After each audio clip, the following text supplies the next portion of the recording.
everybody, this is Grace. Well, I'm going to go into this bakery, and I'm going to use this as an example of people who are quite, self-centered. Some would call it narcissistic. I've been in this bakery, and it's an unusual one. It's new here. I've been in it before, 2 or 3 times, I don't know. And the last time I think I was in there, you go in and you get you pick out and your stuff, whatever you want from the bakery, cookies, cakes, bread, whatever, and then you wait in line to go have it. Somebody will count the stuff and bag it, and then you go through another part of the line and they ring it up. And it's usually packed because it's a really nice place. But one time that happened, and there was a guy that was in front of me. He was probably maybe 10 years older than I. And he was standing in front of me. Well, I started noticing that his wife he was standing in line, but his wife was going around grabbing more stuff, more bread, more whatever, and just piling it in his arms, or sometimes he'd have it on the counter, depending on where he was in line. Now, he wasn't stepping back in getting out of line to let other people go. So, he was moving with the line. But, there is, you have a little bit of a social contract, People don't do that. It's not socially acceptable for somebody to stand in line while the other one goes and does the shopping. And people around us, there were 2 lines, I was behind him, directly behind him. But other people were behind and in front of him were getting annoyed because you don't do that. And finally, he decided to tell all of us that was around him that they came up from Austin. This is north of Dallas, which the drive would probably be about 6 or 7 hours. And well, it could be less, depending on traffic and all that. But they came all the way from there because they'd heard of this place, and they were buying for 4 or 5 families or something. Now, he was saying this as if it's an excuse for him to do that to the rest of us around him. And no, it's not. Because the thing about it is, once she runs around, he's in line already. All the people behind him are going to have to wait for his to be bagged. Each piece they bag one by one. And then then have to wait in line while they count it. Do all this kind of stuff. Because, he just thinks he changed the rules to suit himself. And people were upset about it. I was too, I wasn't getting all drama queenish. I just went, people do stuff like that. But anyway, I'm going to go in there. I might do a little vlog in there.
Okay, so what do you think? I told a story about the guy in the bakery that made everybody wait, basically, while his wife ran around getting stuff.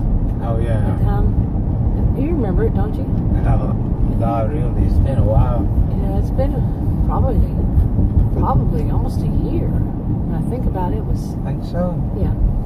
Anyway, so what do you think about that story? What would you do if somebody did that? Stand in line and while his spouse or her spouse ran around getting the stuff, the items, and then they're going to have a whole bunch of stuff, and you're going to have to wait for them even longer.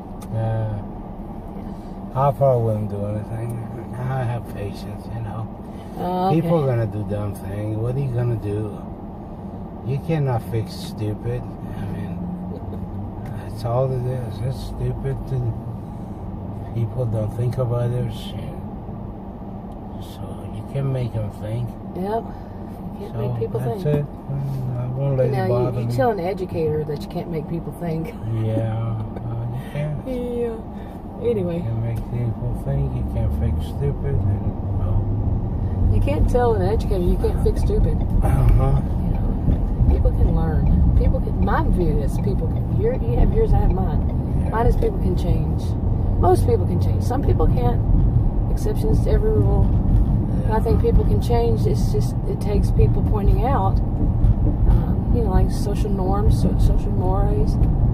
You know, you don't do that. We're not here for you. You know, just solely for you. I see your point. I mean, I can see that too. But if nobody points it out, they think that it's just acceptable. To me, it's like if the guy is so stupid that doesn't realize, doesn't have any social etiquette, if you confront him, he's going to be fighting because he doesn't have logic, reason. He's just going to... Well, he actually just made an excuse saying that they drove up from Austin and are getting stuff for 4 or 5 families. You know, in other words, he's still right to him, no matter what. Exactly. That's not anybody else's problem, but he made it everybody's problem. You know, people around, I was right behind him, and people around him were pretty annoyed by the whole thing. Yeah. And it wasn't just one culture, it wasn't just mine. I would think I was the only one representing my culture. So it wasn't a culture. He was a different culture, but it wasn't a culture thing, Do you want to go walking? No. Okay. I'm going to wrap this video up. If you want to subscribe to this channel, click the circle. If you want to watch another video on this channel, click one of the rectangles. Like, subscribe, comment, share if you would, and I'll talk to you on another video. You want to say anything? No. See you later, Jack. Okay.